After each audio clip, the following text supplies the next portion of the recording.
Good afternoon. Thank you very much. I'm going to be making a statement and then take a few questions on the state of the police reforms in Kenya.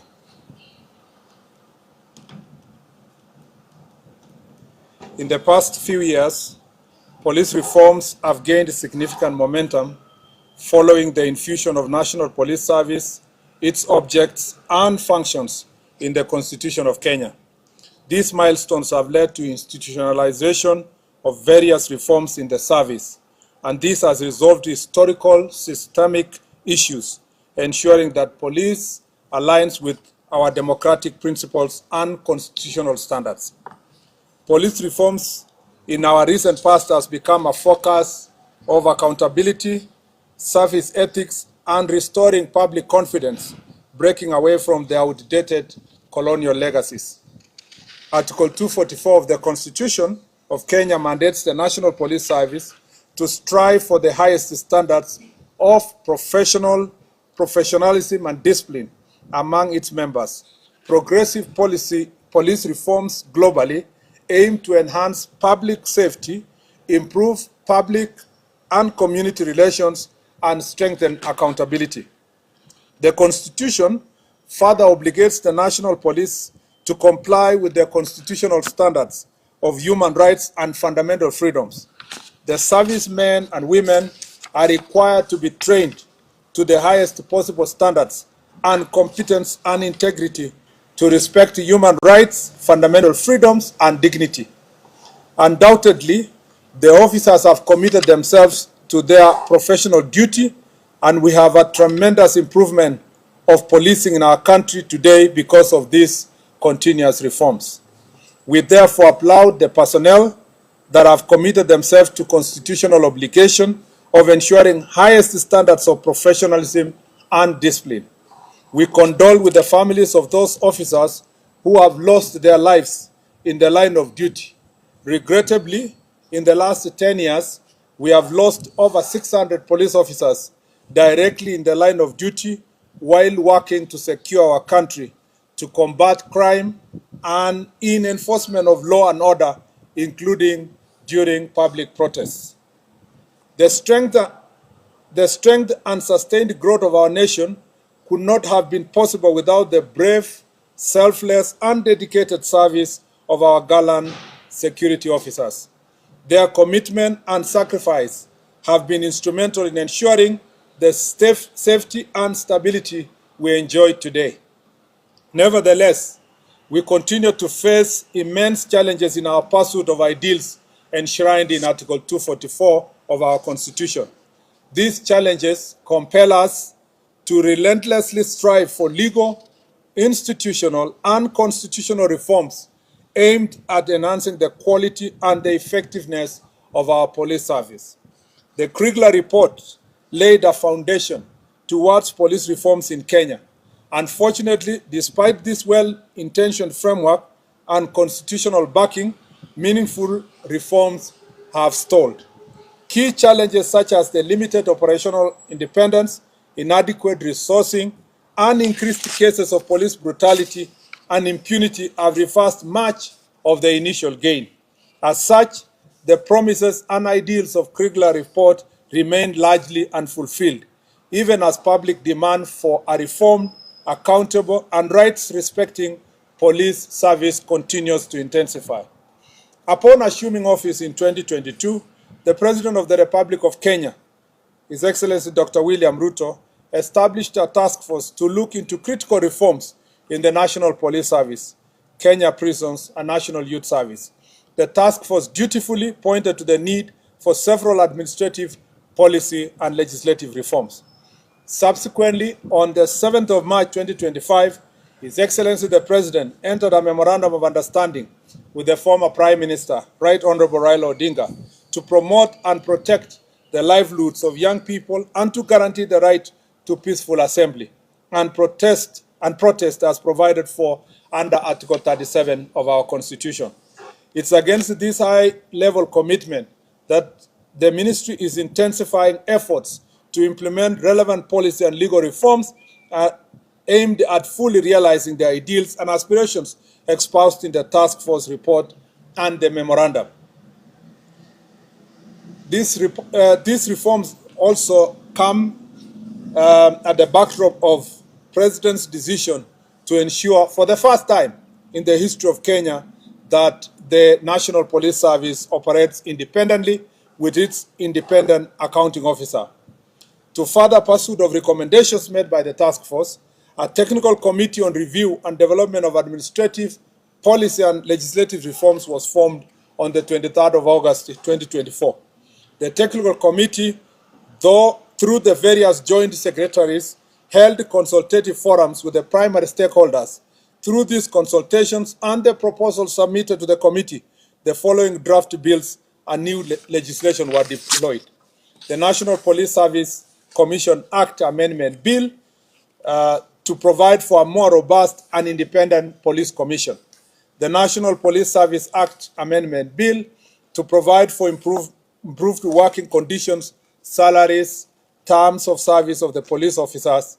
Further, to address issues of political interference, corruption, inadequate training, and structural challenges within the service. 3, Independent Policing Oversight Authority Amendment Bill to provide for further legislative framework, strengthening of IPOA to undertake its constitutional mandate. And then 4, the National Youth Service Amendment Bill to address wider strengthening of NYS with respect to logistical mobility and equipment. 5, Public Order Act Amendment Bill to provide for better management and enforcement of public law and order in the exercise of right of assembly, demonstrations, picketing and petition under Article 37 of the Constitution. The National Forensic Science Laboratory Authority Bill to provide for further support on the modernization efforts, including establishment of a National Forensic Laboratory to create 10 specialized units to handle different aspects of forensic science. The National Police Service Veterans and Fallen Heroes Bill to address various aspects of welfare of the veterans and the support system for families of the fallen soldiers. All these bills are in the final stage before they can be presented before Cabinet and then tabled in National Assembly and the Senate. As highlighted, it was not always the norm for the police that the police were held accountable for the actions in extrajudicial cases of police brutality. Post the 2010 Constitution, we have had remarkable accountability framework that have led to the punishment of police officers, such as in William Kimani murder in 2016, where 3 police officers were convicted of death for the murder of human rights lawyer Willie Kimani, his client Josephat Mwendwa, and their driver Joseph Mwiruri. B, Baby Samantha Pendo case of 2017, where 4 police officers were charged with the murder of 6-month-old baby Samantha Pendo, who was killed during post-election protests in Kisumu in 2017. 3, Martin Koome murder of 2013, where police officer at the rank of an OCS was found guilty and sentenced to death for torturing a suspect to death inside a cell. Among many other instances that the police have been dealt with, family for breach of law and the Constitution. Although we have experienced worse incidents in the past, the progressive nature of our law and policy will soon make such occurrences rare in our country. Incidents such as bodies being dumped in Yala River, the case of Indian nationals killed in a container at police station, cases of abductions, incarcerations, detention without trial, and recently the death of Mr. Albert Ojwang, while in the hands of police, among others, must be punished by law, and those involved will soon be held accountable. Globally, countries have made significant strides in attaining police reforms. Instances such as public outcry, social movements, and specific instances of violence or misconduct have led to significant and relatable scenarios of police reforms. As a government, we are duty-bound to uphold the highest possible standards in safeguarding the security, formulating priority areas of reform and enforcement of law. Our goals remain delivery of professional, accountable, and citizen-centered policing that meets the aspirations of our Constitution. To realize these objectives, the Ministry of Interior and National Administration remains firmly committed to pursue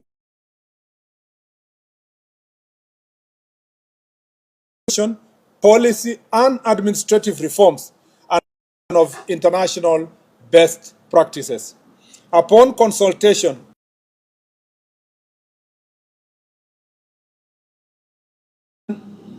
in the aspiration of fulfillment of Constitution 4, I have today directed the implementation of the following policy reforms framework in the National Police Service.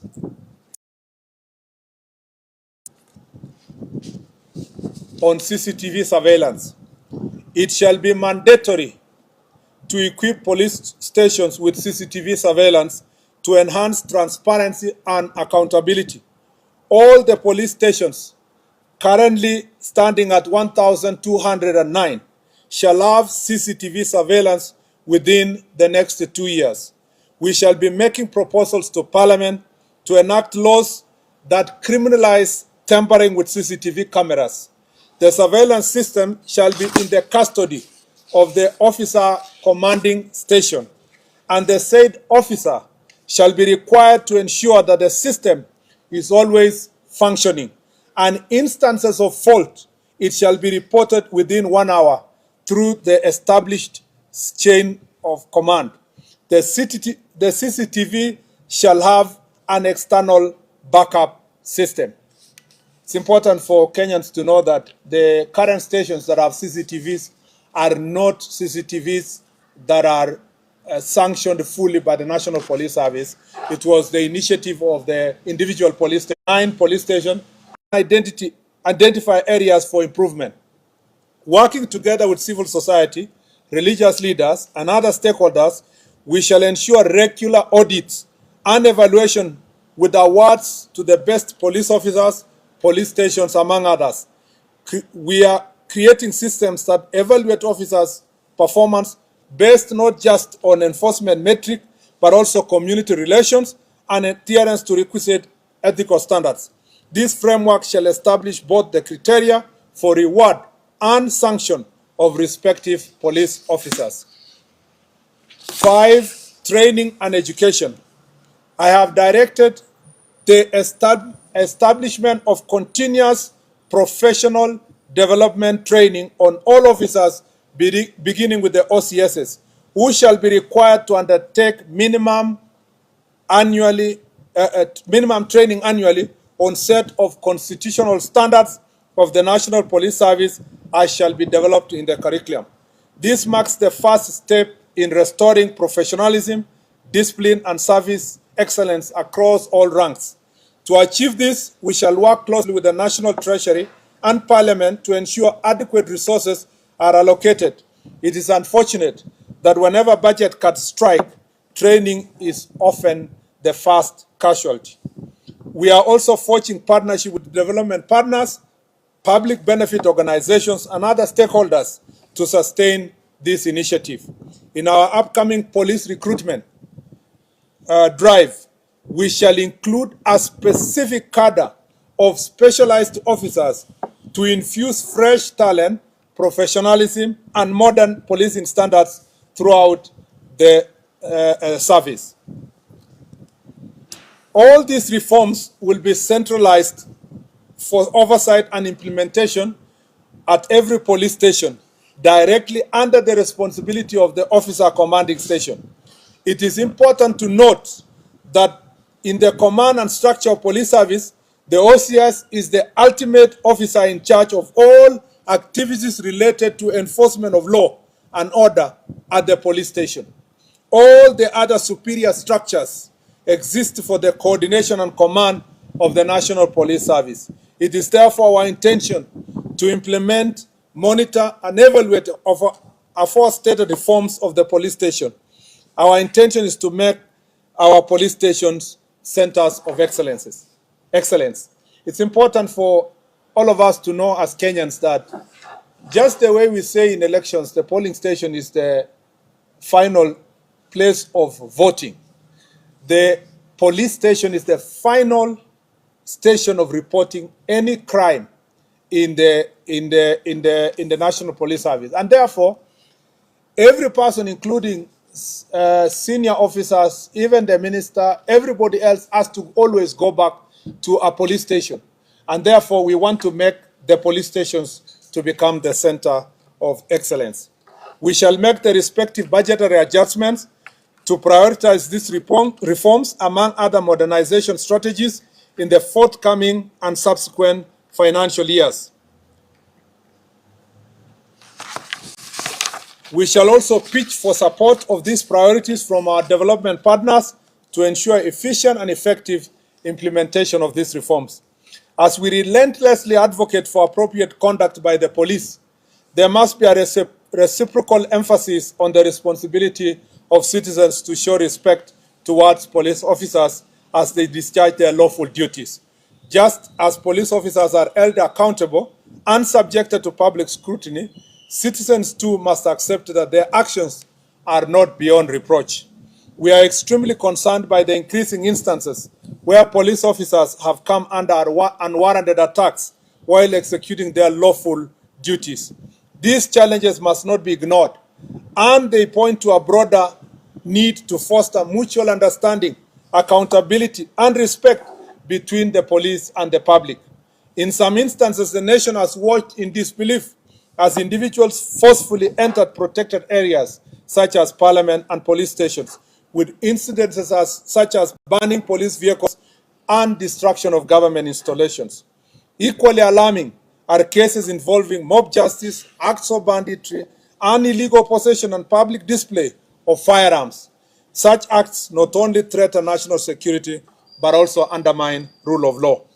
In conclusion, I wish to give my highest assurance that the Ministry of Interior National Administration, working in concert with other government agencies and in close collaboration with the people of Kenya, will continue to pursue and implement the much needed reforms within the security sector.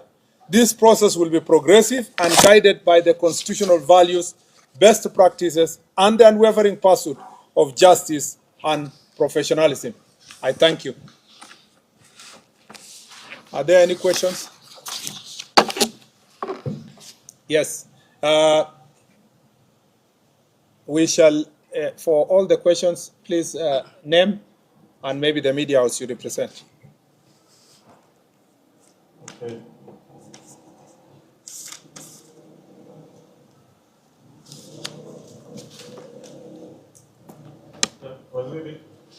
My name is Sidney Chazima from TV47. And my question goes to what you just mentioned right now. You say that even the most highest ranking police officer has to report to a police station if there is something, even a complaint. In the run-up to the death of Albert Ojwang, we've heard that the DIG Lagat had a complaint about it. We would like to know which police station you reported to, if there's an OB, and if it is the DCI, was it documented or just a word of mouth? Then, secondly,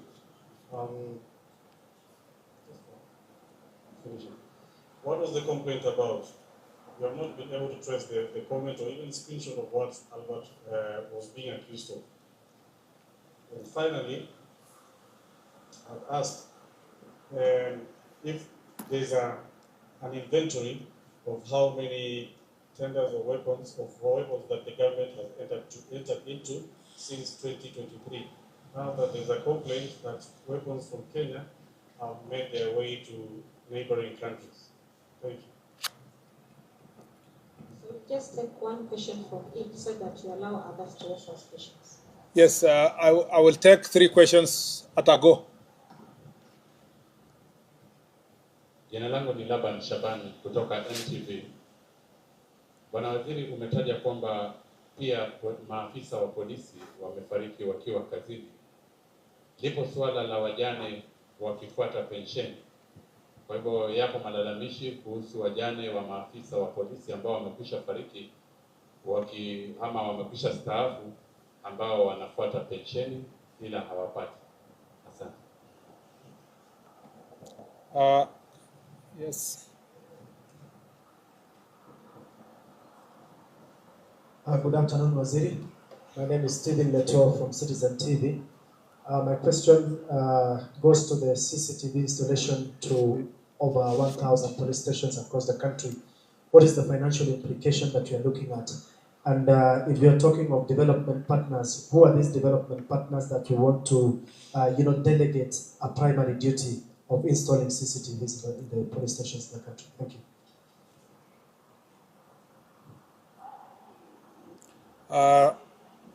Let me start with on the issue of on record in the Senate, and therefore, because of the advancement of the investigations, I'd rather leave it to that position.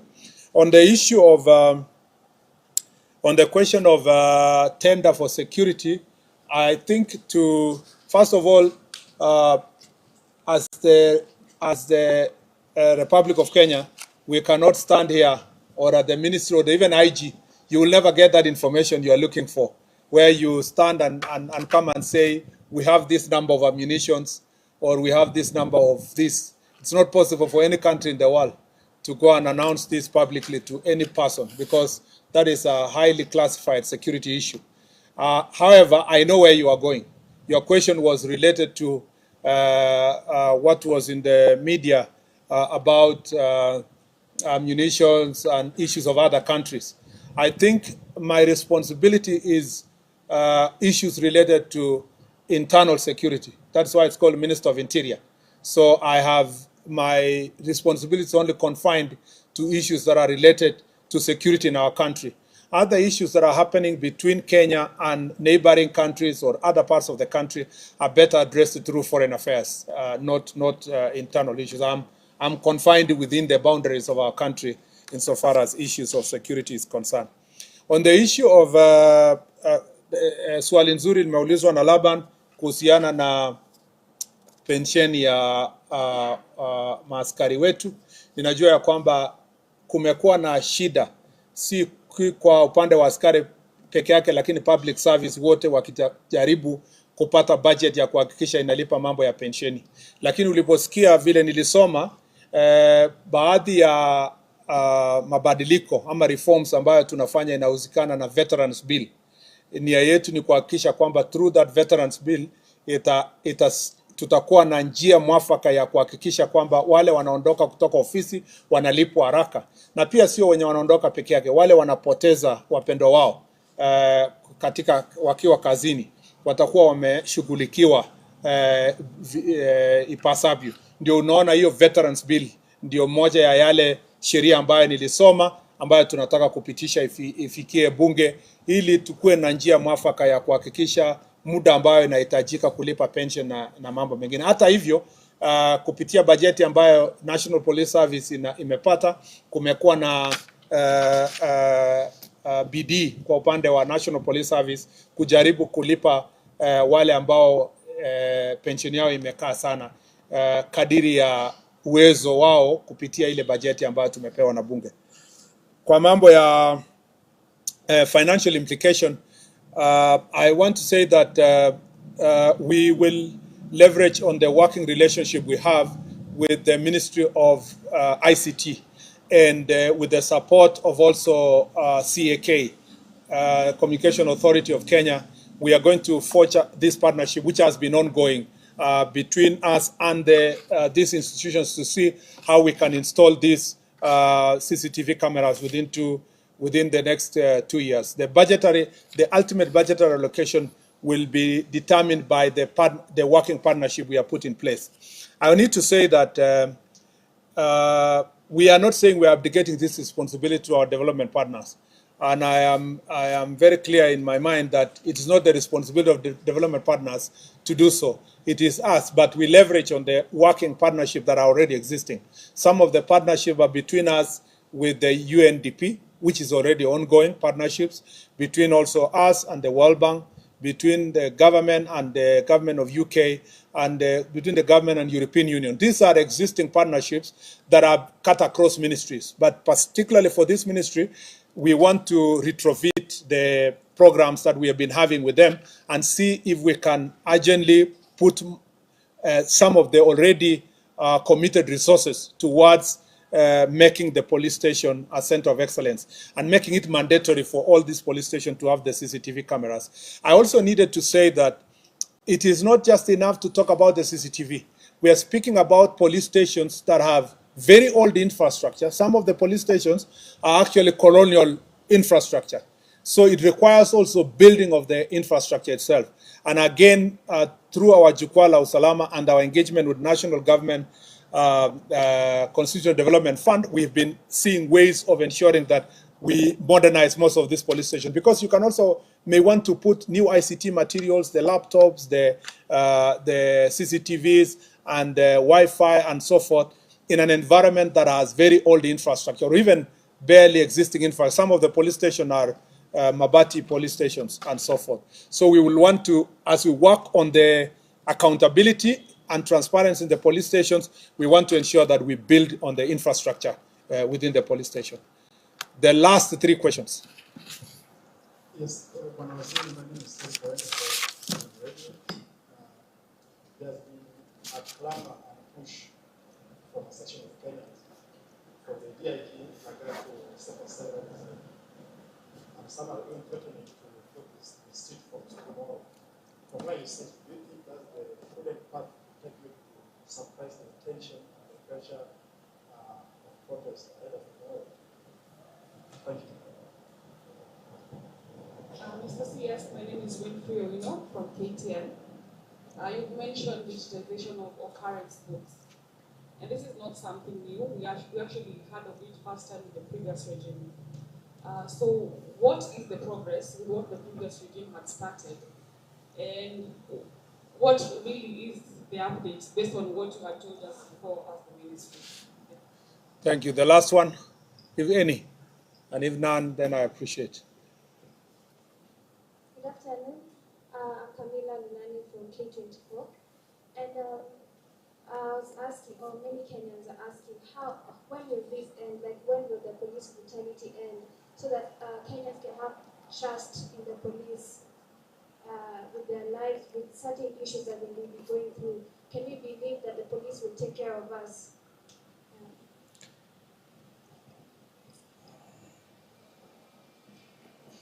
Thank you very much. First, let me say that on the question of the first question by Eric was in relation to the role of the DIG in the question of the issue to do with the murder of Mr. Albert Ojwang. I'd like to say that, and whether or not he should resign.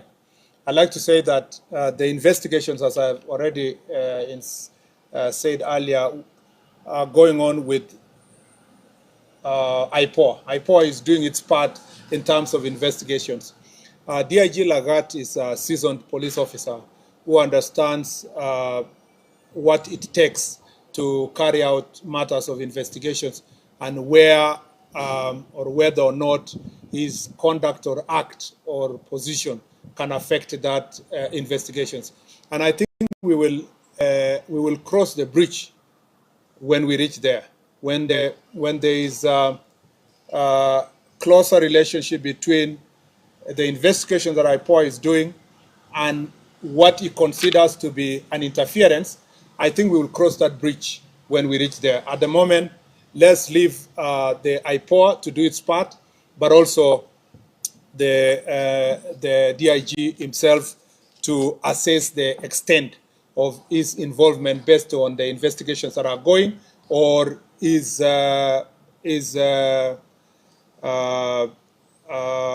position vis-a-vis the investigations, and then make that decision when we cross there. I would not like to be the CS who will make that decision for him. It is important that that is achieved, the threshold of the investigations, where it is, and whether or not the DIG will see that his position or position in office is going to interfere with that investigation. I'm sure When that threshold is achieved, we will cross that bridge when we reach there. On the question of digitization of OB, this has been a long time promise, and I agree with you that it's been a promise from previous administration to now. We want to move it from promise to reality.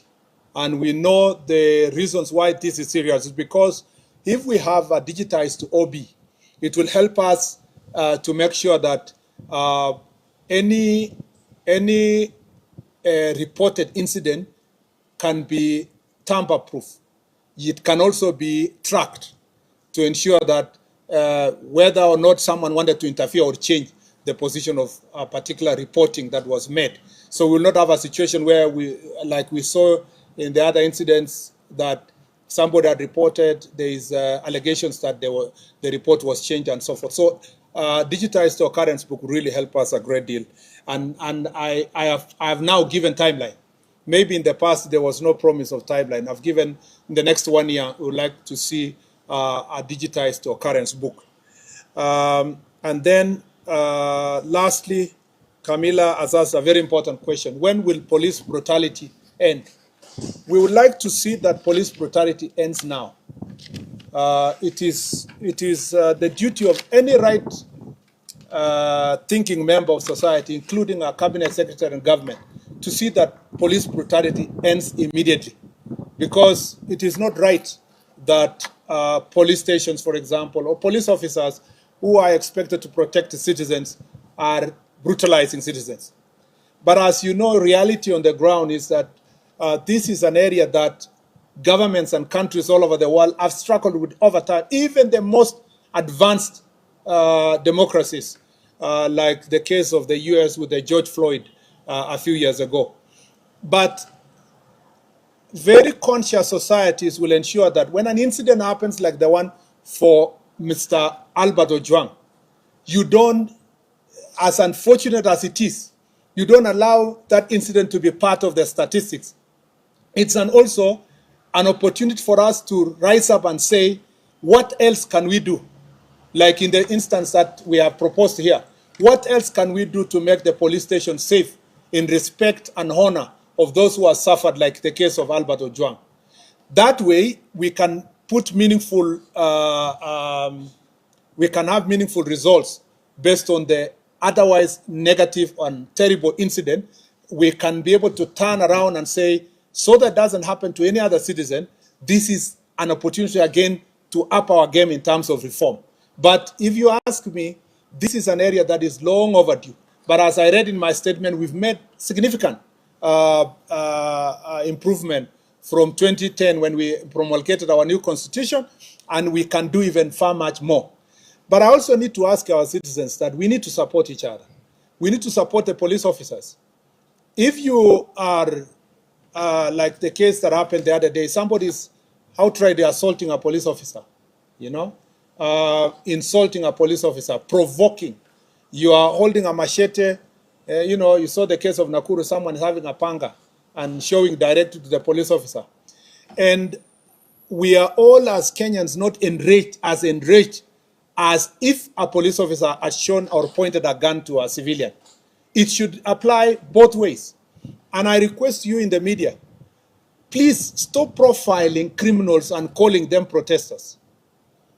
I saw in one of the media houses the other day, somebody's announcing, saying, oh yeah, some of the protesters have burned vehicles, some of the protesters have looted. How do you still give them a constitutional status of Article 37?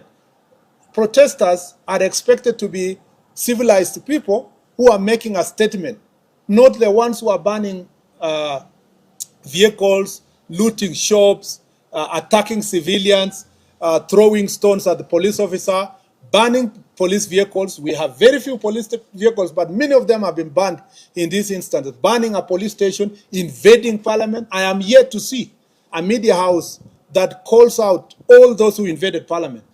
In any civilized society in the world, anybody who invaded parliament would have been called a terrorist, straight, in many countries. But here in Kenya, we are still saying peaceful protesters invaded parliament. How can invasion and peaceful survive on one sentence? It must prick our conscience that See, you've seen protests in other parts of the world, people marching peacefully along streets and making their statements. And that's why part of the law that we are proposing is to create an opportunity for public order to give people the space to do protests in an environment that is peaceful and that is respect constitutional responsibility of every one of us. Asanteni sana and God bless you. Thank you very much. Asante sana. Thank you.